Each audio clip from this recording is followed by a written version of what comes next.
अस्सलाम वालेकुम खूबसूरत पब्लिक। नमस्कार, सत श्री अकाल, आदाब। तो दोस्तों, स्वागत है मेरा इस यूट्यूब चैनल टू व्हीलर गुरु में। मैं हूं Anas Rakhda AKA the two wheeler guru. स्वागत करता हूं मेरे इस यूट्यूब चैनल टू व्हीलर गुरु में।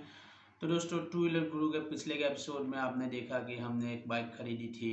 उसको 3 महीने 4 महीने चलाया क्या, बल्कि उसको दौड़ाया भगाया, बहुत रफ़ यूज़ किया उसको। ट्रिपल सवारी हाईवे पे, वो भी 80 90 तो दोस्तों, उसके बाद हुआ यूँ कि उसका ऑयल हमने फूंक दिया, इंजन सीज हो गया और कंप्रेशन नहीं बन रहा था। फिर हमने उसका इंजन खोला, कनेक्शन पिस्टन खोला, ब्लॉक, हेड, और उसके बाद पार्ट 2 में हम देखेंगे इंजन डिसमेंटलिंग के कि क्रैंकशाफ्ट को कैसे निकालना है, क्लच असेंबली कैसे डिसमेंटल करनी है, और बाकी के इलेक्ट्रॉनिक कंपोनेंट्स जो इंजन के साथ लगे हुए होते हैं। और मेन चीज़ है उसकी गियर बॉक्स में जो काउंटर शाफ्ट है, उसकी जो शिफ्टिंग है, सिलेक्टर है, जो मतलब सिलेक्टिंग मैकेनिज्म है जो गियर सिलेक्ट करती है, वो सब कैसे डिसमेंटल करना है वो देखेंगे। तो दोस्तों, वीडियो शुरू करने से पहले सब्सक्राइब कीजिए और हमारी हर आने वाली नई वीडियो को सबसे पहले देखने के लिए जो बेल आइकन है उसको दबाइए। तो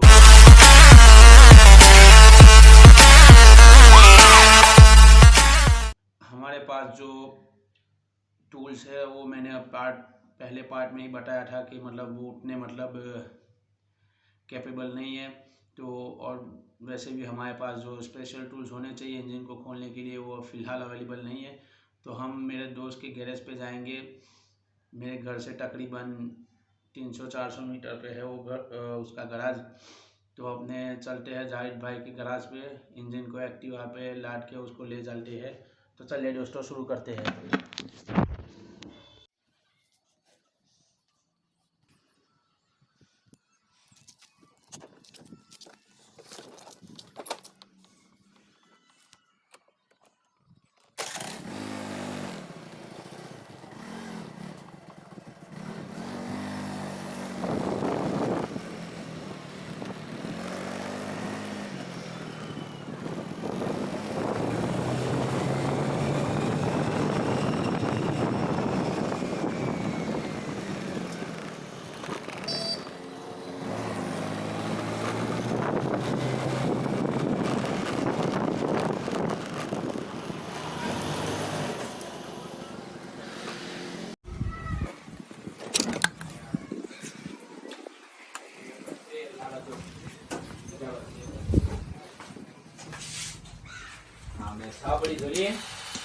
दोस्तों, अभी अपने हैं जाहिद भाई के गराज में, क्योंकि इनके पास पूरा टूल्स और सब कुछ मतलब जो स्पेशल टूल्स है और बॉक्स पैनर का पूरा मतलब सेट है, जो अपने मतलब काम करने में इजी रहेगा। क्योंकि अपने पाने तो बहुत पुराने और एकदम घिसे पीले और झंडू टाइप हो गए हैं।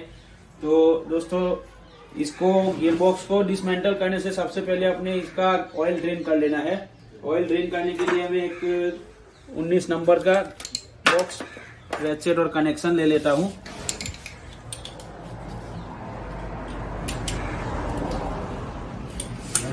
इसका ड्रेन बोल्ट खोल के अपने इसका ऑयल ड्रेन कर लेते हैं।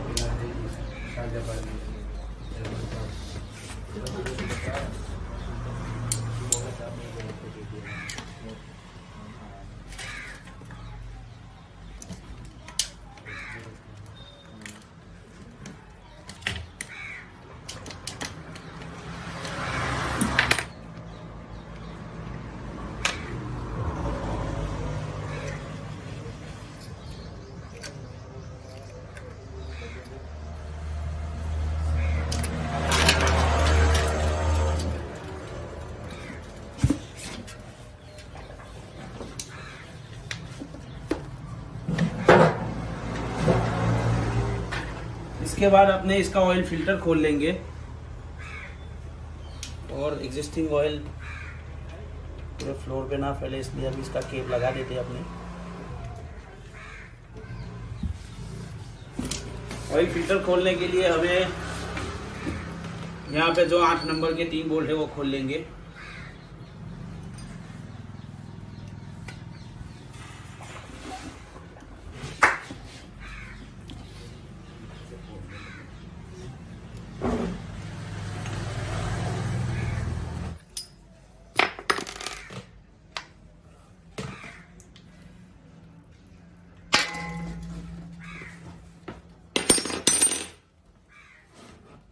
ठीक है, अभी आगे जो ये पट्टी है ये खोल लेंगे।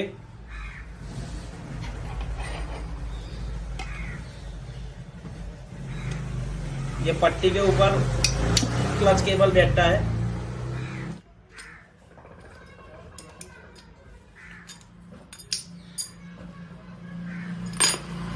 उसके बाद ये किक है वो खोल लेंगे।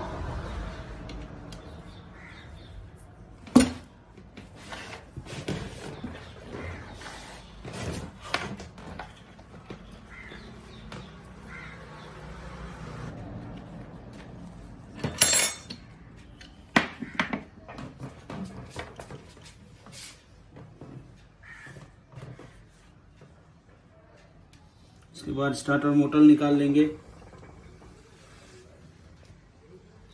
ताकि इंजन को ज़्यादा उठापटक करने में हमें दिक्कत ना हो।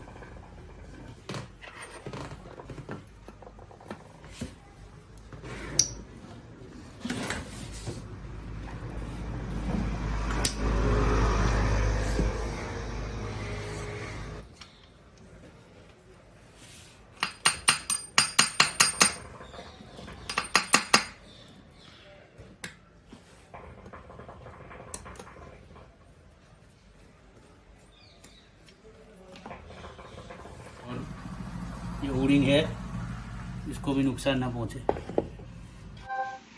और इसका जो पिस्टन है उसका गजन पिन निकल नहीं रहा क्योंकि ये सीज हो गया है उसमें। तो अपने पिस्टन और क्रैंक को साथ में ही रखेंगे, कनेक्टिंग रॉड सब। और ये जो गियर लीवर शाफ्ट है वो खोल लेते हैं अपने, क्योंकि ये भी थोड़ा दिक्कत दे रहा है। इसके लिए हमें यहाँ पर जो उसका 10 नंबर का बोल्ट है वो खोल लेते हैं। गियर लीवर निकाल लेने के बाद अपने ये जो आरएस कवर है उसको क्रिस क्रॉस पैटर्न में खोलना है।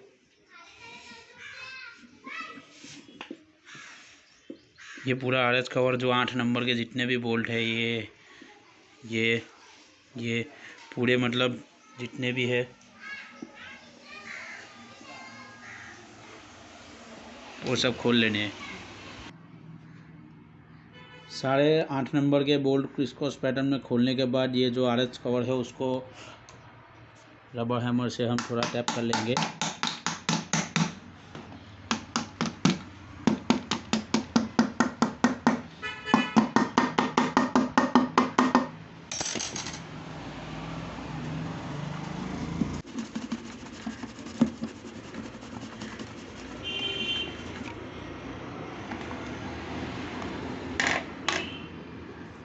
ये वॉशर है, यहाँ पे क्लच वाली बेयरिंग पे लगता है।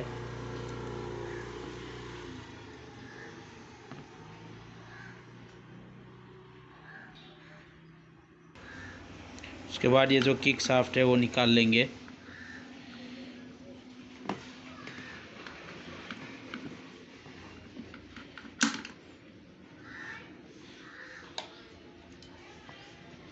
इसकी कंडीशन भी बस दिख टोक के रही है। उसके बाद हम इंस्पेक्ट करेंगे उसको। फ़िलहाल जो बन पड़ रहा है वो खोलते हैं। ये 4 बोल्ट जो है क्लच असेंबली के वो हमें क्रिस क्रॉस पैटर्न में खोलने हैं 10 नंबर के पाने से।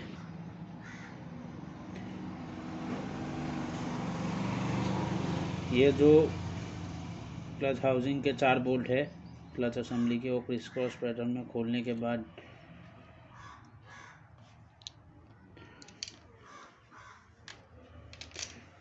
इसके स्प्रिंग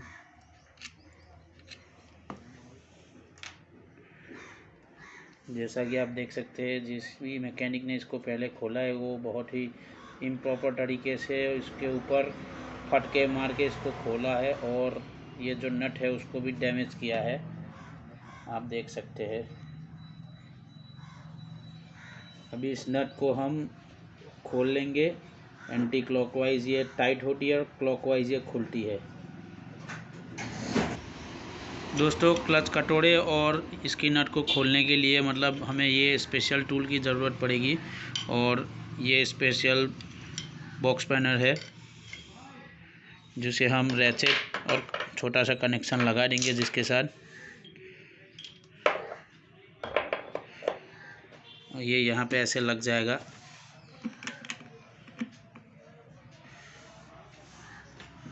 ये जो है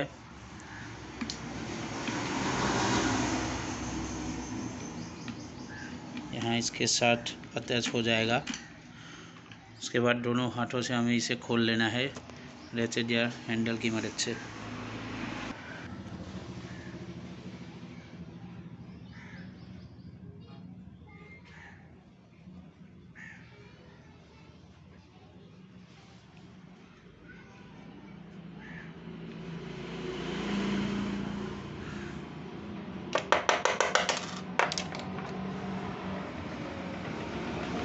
एज़ यू कैन सी इस नट के ऊपर कितना मतलब फोर्सफुली इसको डैमेज किया है। और दोस्तों ये नट जो है वो एंटी क्लॉकवाइज टाइट होती है और क्लॉकवाइज खुलती है। इसका ये वॉशर निकाल लेंगे यहाँ से।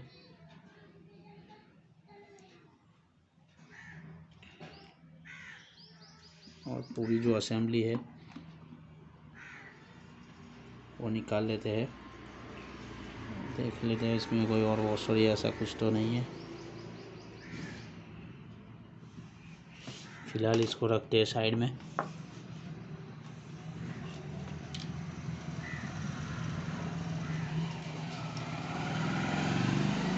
यहाँ पे 2 वॉशर्स है।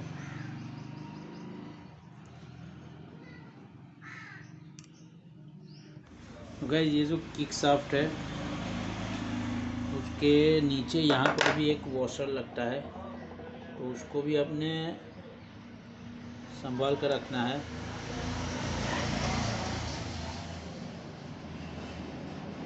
और ये जो क्लच असेंबली है उसके ऊपर 2 वॉशर लगते हैं। और यहाँ पे जो डिब्बी आती है, डिब्बी के पास भी एक वॉशर लगता है। और ये जो नट है इसको खोलने के वास्ते अपने आई थिंक सो यहाँ पे तो एक ऑयल स्टेनर होता है जो सीधा क्रैंक में ऑयल को फिल्टर करके भेजता है, लेकिन वो यहाँ पे आई थिंक मिसिंग है। और ये नट को खोलने के लिए अपने ये जो क्लच असेंबली है उसको वापस लगाना पड़ेगा, मतलब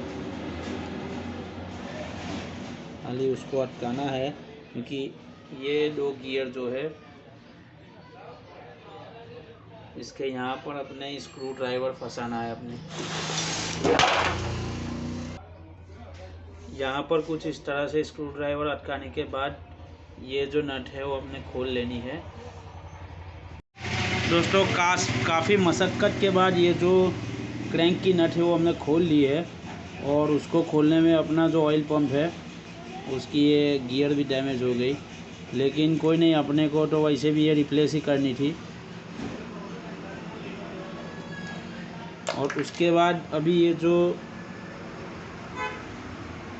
गियर शिफ्टिंग की जो स्प्रिंग मैकेनिज़्म है वो खोल लेते हैं, सिलेक्टर बोलते हैं जिसको।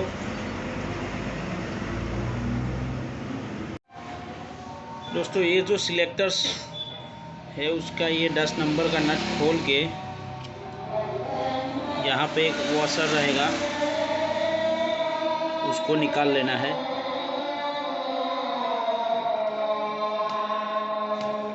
और उसके बाद ये जो शाफ्ट है जो सिलेक्टर है उसको ऐसे निकाल लेना है। सिलेक्टर के नीचे भी एक वॉशर रहता है इस तरह का।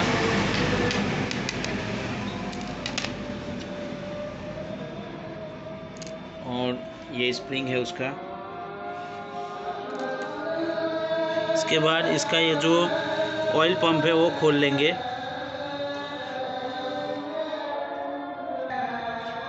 स्क्रू ड्राइवर की मदद से ये तीनों स्क्रू खोल लेंगे। और थोड़ा संभल कर इसको खोलो, क्योंकि अगर इसके ऊपर के जो हेड है वो ख़राब हो जाएंगे तो आपको बहुत दिक्कत पड़ेगी फिर खोलने में इसको। इसके बाद स्क्रू ड्राइवर से हल्का मतलब प्रेशर दे, ये निकल गया।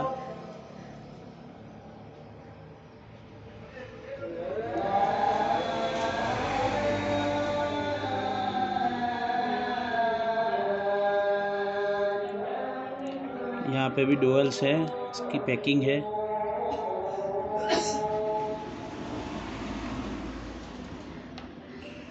और ये है इसका ऑयल पंप का गियर।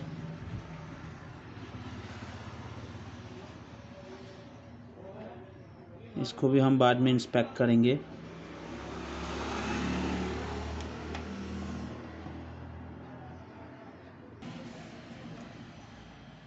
उसके बाद 5 नंबर की एलन की से ये जो सिलेक्टर है वो खोल लेंगे।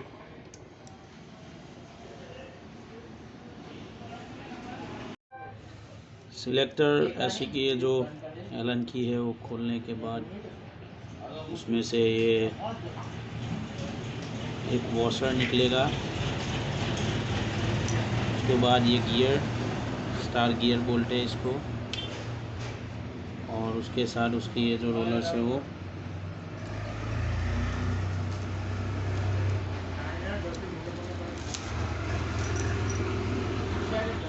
इसको भी अपने संभाल के रख देंगे। ये टोटल 5 है।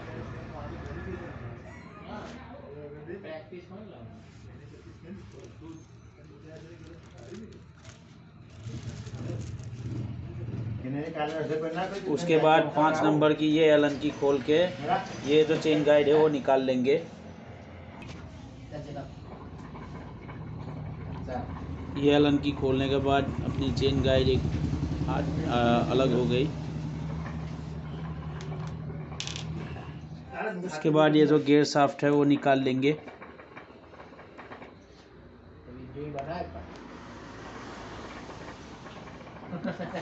अगर ये निकलने में दिक्कत दे तो हो सकता है कि गियर शाफ्ट बैन होगी। और इसको मैं निकालने के बाद आपको दिखाता हूँ। तो ये जो गियर शाफ्ट है उसको हल्का ठोक के निकाल लिया है।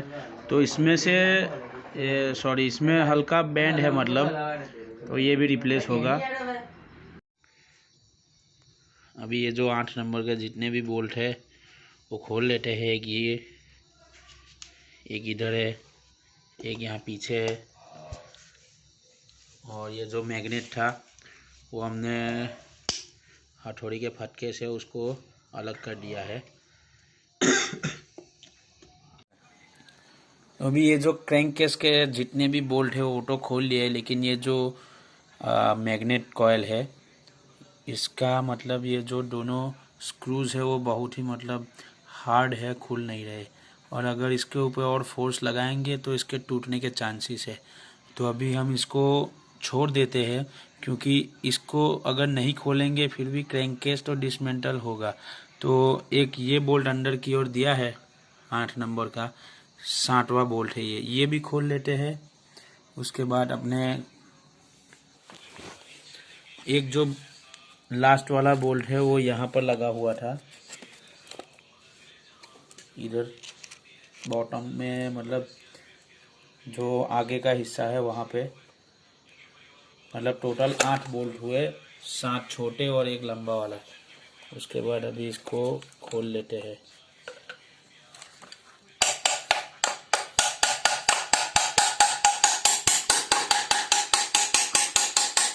बस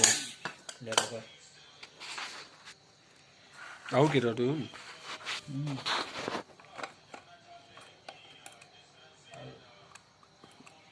Ich bin nicht sicher.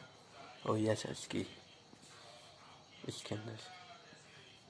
यहाँ पे एक वॉशर है इसका, जो आउटपुट शाफ्ट है उसका।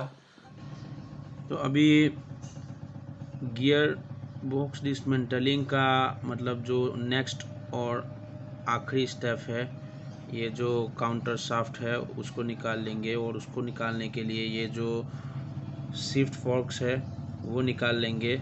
और उसको निकालने के लिए ये जो सॉलिड पिन है वो निकाल लेंगे तो ये फॉर्क इजीली निकल जाएगा।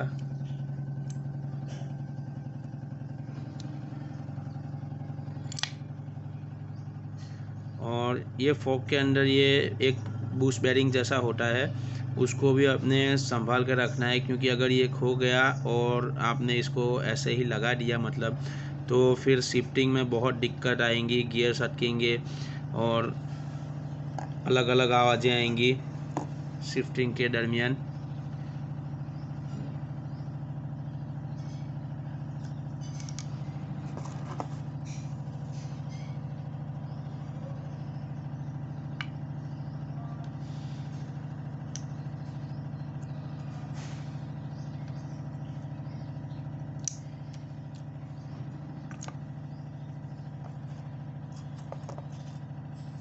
उसके बाद ये जो काउंटर शाफ्ट है वो अपने फ्रीली निकाल सकते हैं इसको।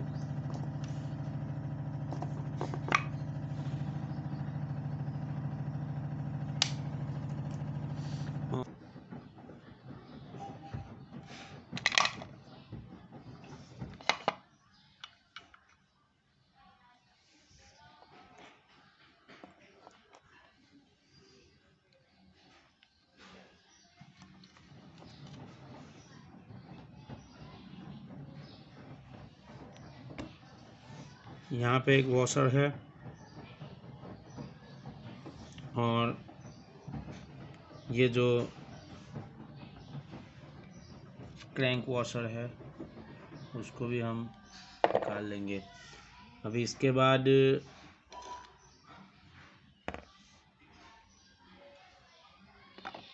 हमारा जो क्रैंक केस है वो मतलब तकरीबन 99% फ्री है, क्योंकि ये जो कॉइल है वो हम नहीं निकालेंगे, उसको मतलब बहुत दिक्कत है खोलने में, डैमेज भी हो सकता है। लेकिन अगर आपके केस में इजी खुल जाता है तो आप इसको निकाल के ही जो सफाई है क्रैंक केस की और बाकी के पार्ट्स वो करें।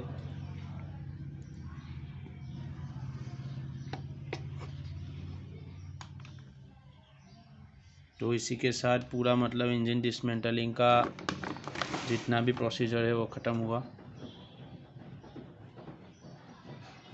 तो दोस्तों हमारे इस वीडियो को लाइक कीजिए और अगर आपको हमारी आने वाली और भी वीडियोस सबसे पहले देखनी है तो हमारे चैनल को सब्सक्राइब कीजिए और वो जो बेल आइकन है उसको भी दबाइए और